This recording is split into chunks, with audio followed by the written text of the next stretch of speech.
অবশেষে সব জল্পনা কল্পনার অবসান ঘটিয়ে হামজা চৌধুরী, সমিত সোমদের কোচ হিসেবে বাংলাদেশে আসছে বিগ নেম ক্রিস কোলম্যান। ১১৭ নম্বর দল ওয়েলসকে ৮-এ নিয়ে আসা একজন কোচ। আপনি ভাবতে পারেন একটা দলকে ১০০-র বাইরে থেকে ১০-এর মধ্যে নিয়ে আসা কতটা চ্যালেঞ্জ। হ্যাঁ, তিনি সেই মাস্টারমাইন্ড যিনি এক লাফে ১১৭ থেকে সরাসরি ৮-এ নিয়ে এসেছিল ওয়েলস জাতীয় দলকে।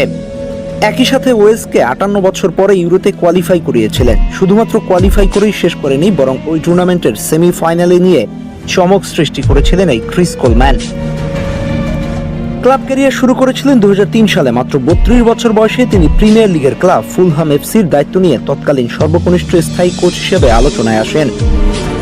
তার অধীনে ফুলহাম লিগে দুর্দান্ত পারফর্ম করে ইতিহাসের অন্যতম সেরা অবস্থান অর্জন করেছিলেন। এরপর তিনি স্পেনের ঐতিহ্যবাহী ক্লাব রিয়াল সোসিয়াদে কোচিং করিয়ে ইউরোপিয়ান ফুটবলে নিজের অভিজ্ঞতা বাড়ান। ইংল্যান্ডে ফিরে গিয়ে কভেন্ট্রি সিটি এফসি এর দায়িত্ব নেয়ার পর তিনি গ্রিসের AEL লারিসাতেও কাজ করেন।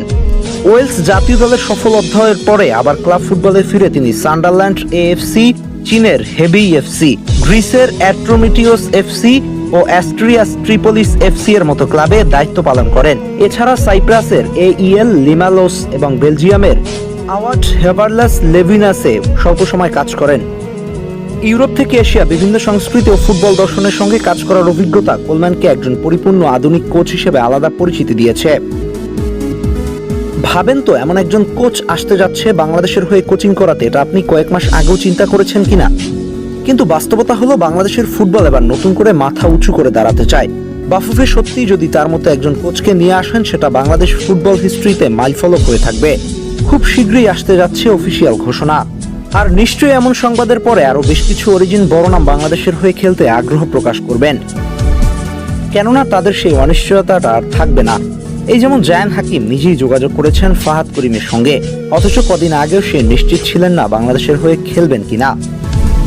সব মিলিয়ে যদি এই গুঞ্জন সত্যি বাস্তবতায় রূপ নেয়, তাহলে এটা শুধু একজন কোচের আগমন নয়, বাংলাদেশ ফুটবলের জন্য এক নতুন যুগের শুরু।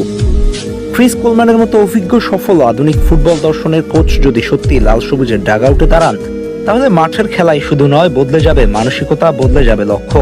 এখন অপেক্ষা শুধু সেই আনুষ্ঠানিক ঘোষণার, যেটা হয়তো বাংলাদেশের ফুটবল ইতিহাসে নতুন এক অধ্যায়ের দরজা খুলে দেবে।